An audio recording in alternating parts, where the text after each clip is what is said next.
Hello friends, कैसे हो आप सब। स्वागत है आपका एजुकेशन चैनल में। और आज हम पढ़ेंगे जगत मोनेरा के बारे में। मोनेरा जो होते हैं ये मोनेरन्स में प्रिमिटिव फॉर्म्स आते हैं। जो प्रिमिटिव बैक्टीरिया वगैरह रहते हैं वो आते हैं और इनको प्रोजिनेट भी कहते हैं। ठीक है ना। ऐसा माना जाता है कि जो बैक्टीरिया की जो उत्पत्ति हुई है ना वो प्रोजिनेट से ही हुई है। ठीक है। क्लासिफिकेशन हम देख लेते हैं। तो जो क्लासिफिकेशन होता है इसमें मोनेरा में दो मेजर किंगडम्स को रखा गया है। पहले किंगडम में रखा है आर्कियोबैक्टीरिया या एसिंट बैक्टीरिया और दूसरे मेजर किंगडम में रखा है यू बैक्टीरिया या ट्रू बैक्टीरिया। एसिंट मतलब जो पुरातन बैक्टीरिया है, जो पुराने हैं, और यू बैक्टीरिया मतलब इनमें ट्रू मतलब है। ठीक है ना, जो नए होते हैं।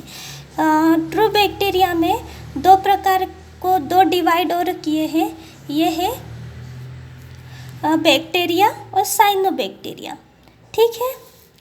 बैक्टीरिया मीन्स ये जो होते हैं ये माइकोप्लाज्मा, रिक्टेशियस और एक्टिनोमाइसिटिस आदि से संबंधित होते हैं।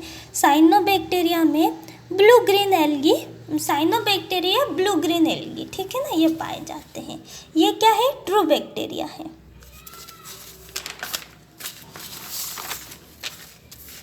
स्टार्ट करते हैं हम आर्कियोबैक्टीरिया, एसिंट बैक्टीरिया या फिर पुरातन बैक्टीरिया से। ठीक है ना। आर्कियोबैक्टीरिया जो होते हैं ये काफ़ी पुरातन बैक्टीरिया हैं और ये पृथ्वी पर पहले जीव समूह थे जो कि पृथ्वी पर क्या हुए थे? उत्पन्न हुए थे। ठीक है ना। इसको लिविंग फॉसिल भी कहते हैं क्योंकि काफ़ी पुराने हैं ये। इसके अलावा ये वास्तविक जीवाणु के समान ही थे, है ना। स्वभाव और वास स्थान के आधार पर इनको 3 समूह में बांटा गया है: मिथेनोजेन, होलोफिल और थर्मोएसिडोफिल। आइए समझते हैं क्या होता है ये मिथेनोजेन, होलोफिल और थर्मोएसिडोफिल। मिथेनोजेन की बात करें तो ये दलदल स्थानों पर पाए जाते हैं और ये एनारोबिक बैक्टीरिया होते हैं। ठीक है। आपको पता है दलदल भूमि में ऑक्सीजन की बहुत कम मात्रा रहेगी क्योंकि पूरा तो कीचड़ ही होता है वहाँ पर। ठीक है। और ये CO2 या फ्यूमेरिक अम्ल से मीथेन उत्पन्न करने का क्षणिक या लाभदायक गुण इनमें पाया जाता है। मिथेनोजेन जो बैक्टीरिया होते हैं ये बायोगैस प्लांट में इनका यूज़ होता है और बायोगैस प्लांट में मीथेन अर्थात मार्श गैस को ये क्या करेंगे? उत्पन्न करते हैं। मार्श गैस एक ज्वलनशील गैस होती है जिसका यूज़ फैक्ट्रीज में भी किया जाता है। होलोफिल को देखते हैं। होलोफिल्स देखो,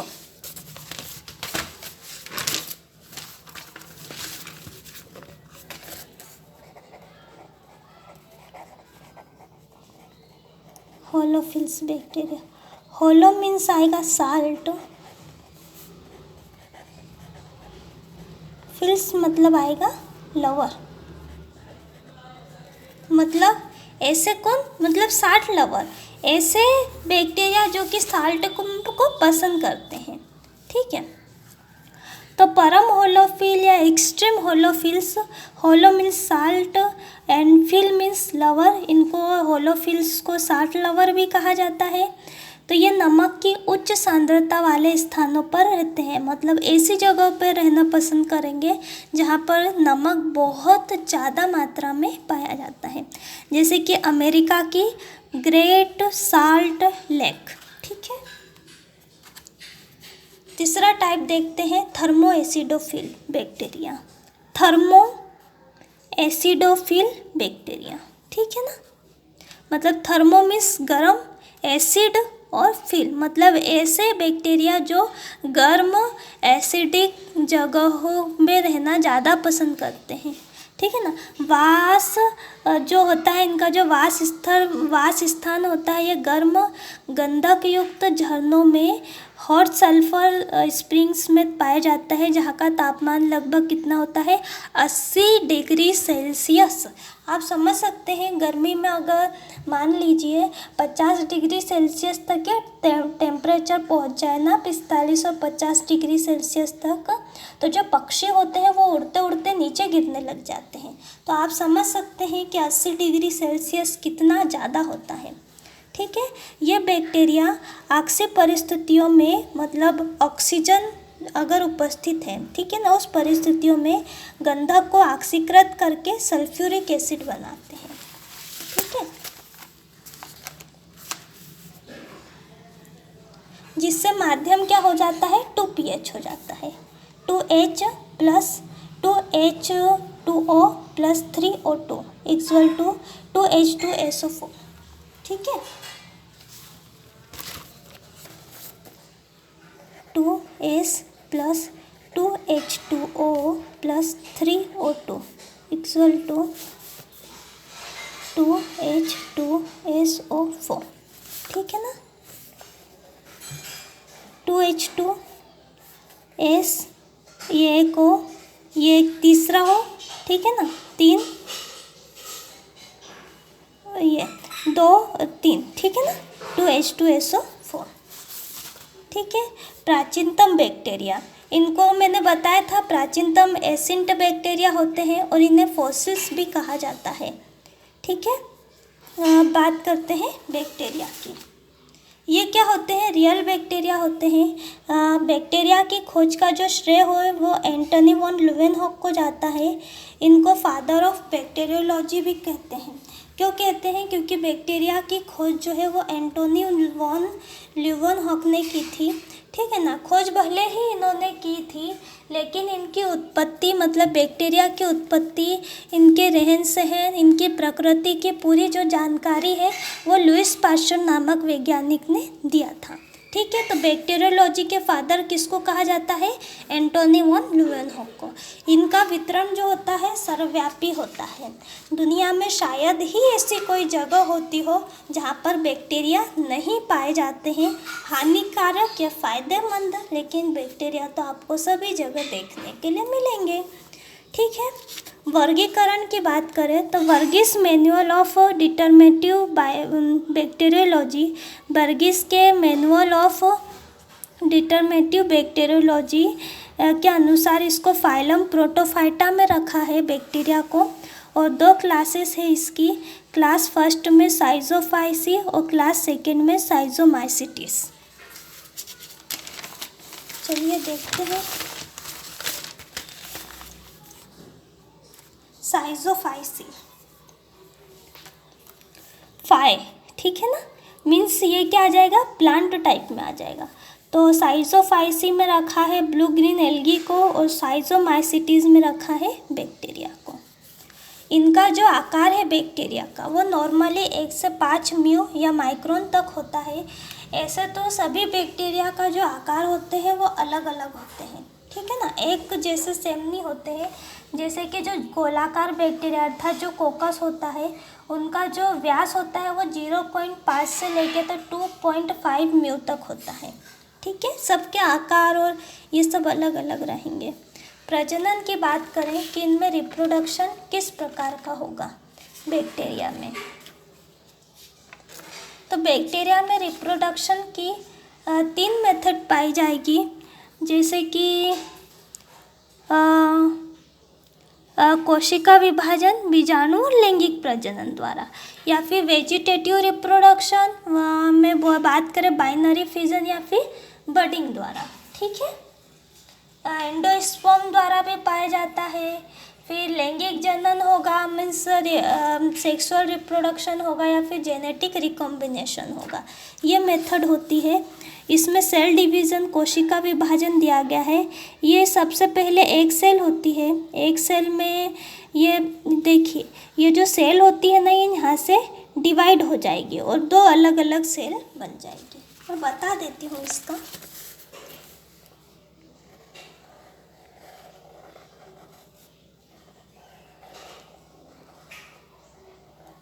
ठीक है ना, ये डीएनए है ना।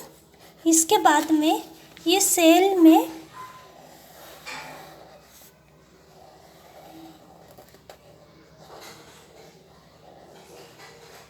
ये इस तरफ बढ़ेगा।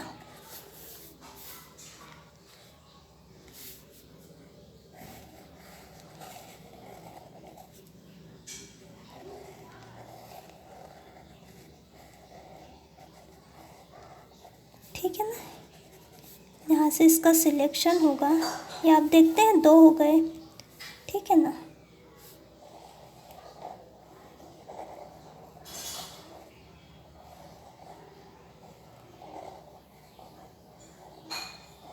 ठीक है ना। इसके बाद में 2 अलग अलग सेल हो जाएगी। इस प्रकार से ये बाइनरी फिजन होता है।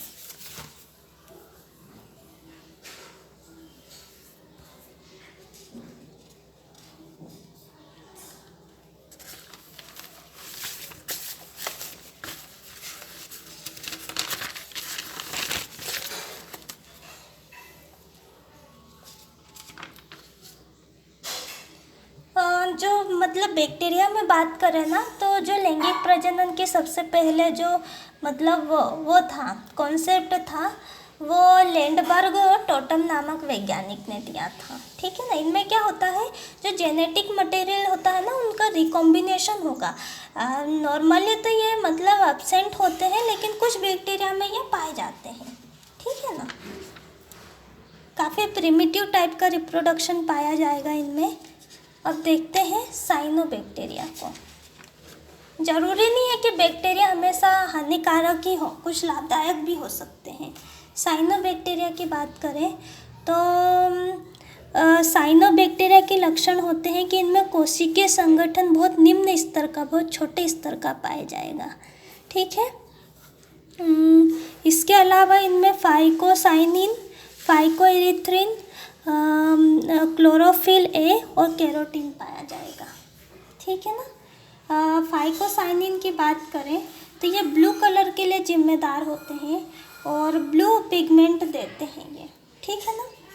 इरिथ्रिन, फाइकोएरिथ्रिन में ये रेड एल्गी में पाए जाते हैं। ठीक है ना। और कुछ मतलब ऐसे साइनोबैक्टीरिया में भी पाए जाएंगे, कुछ साइनोबैक्टीरिया में भी पाए जाते हैं। क्लोरोफिल की बात करें तो ये ग्रीन कलर के लिए जिम्मेदार होंगे। और कैरोटीन की बात करें तो ये नॉन ऑक्सीजन एटम्स को कंटेन कर सकते हैं, रख सकते हैं। ठीक है ना। और ये फोटोसिंथेटिक पिगमेंट भी देने का काम करते हैं। ये दोनों क्या करते हैं कि जो लाइट का रिजर्व कर लेते हैं। ठीक है ना। ये भी फोटोसिंथेसिस के लिए जिम्मेदार होंगे। साइनोबैक्टीरिया में सेक्सुअल और एसेक्सुअल रिप्रोडक्शन एब्सेंट होता है। इनमें वेजिटेटिव रिप्रोडक्शन होगा। ठीक है ना। मैंने बताया था वेजिटेटिव पार्ट्स क्या होते हैं, है ना। इनमें वेजिटेटिव रिप्रोडक्शन पाया जाएगा। अब हम इसकी स्ट्रक्चर देख लेते हैं।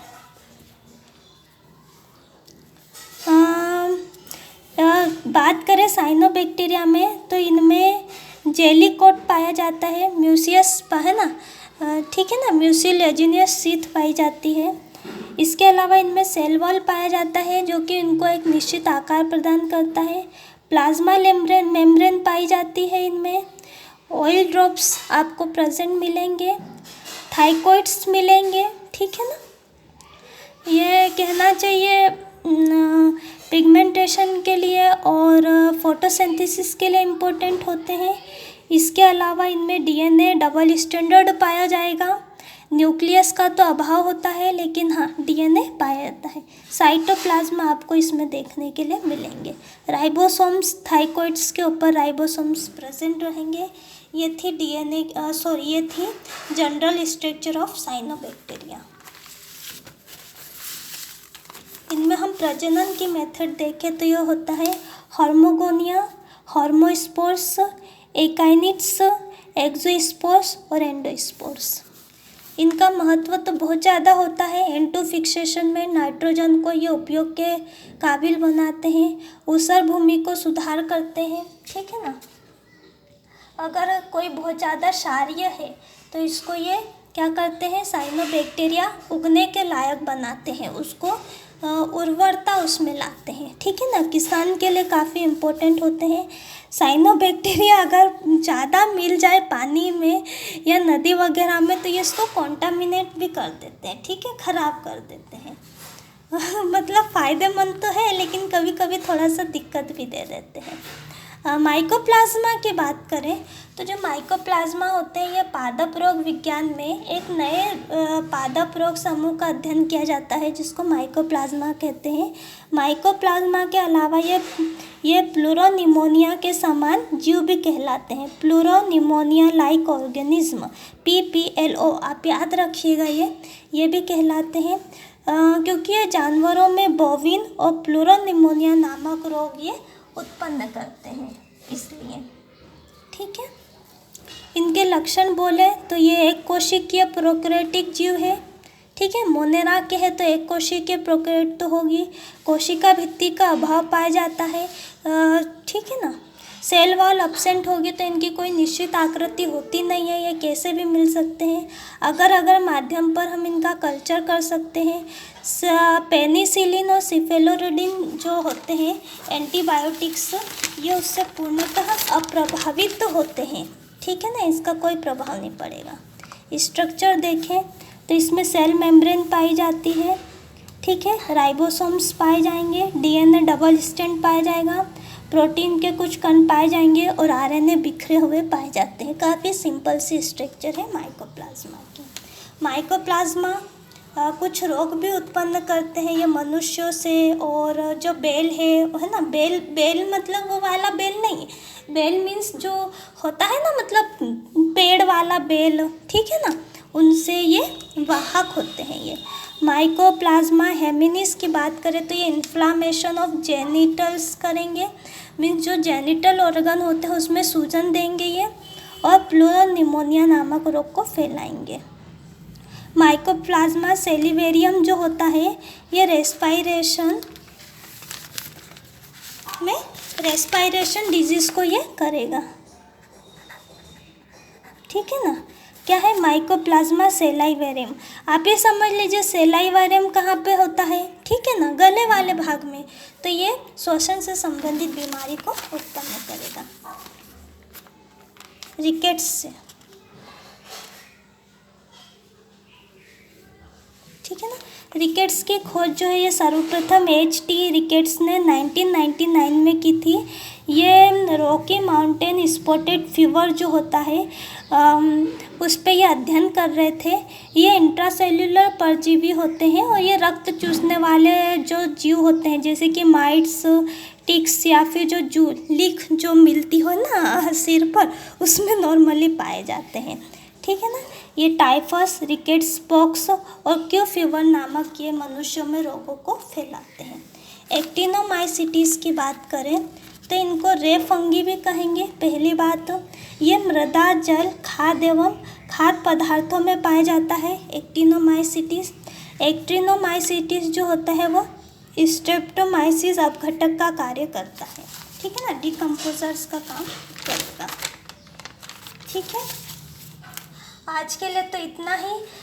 डिकम्पोजर्स का तो काम करते ही हैं लेकिन कुछ ऐसे भी होते हैं जो काफ़ी बीमारियां भी उत्पन्न कर देते हैं।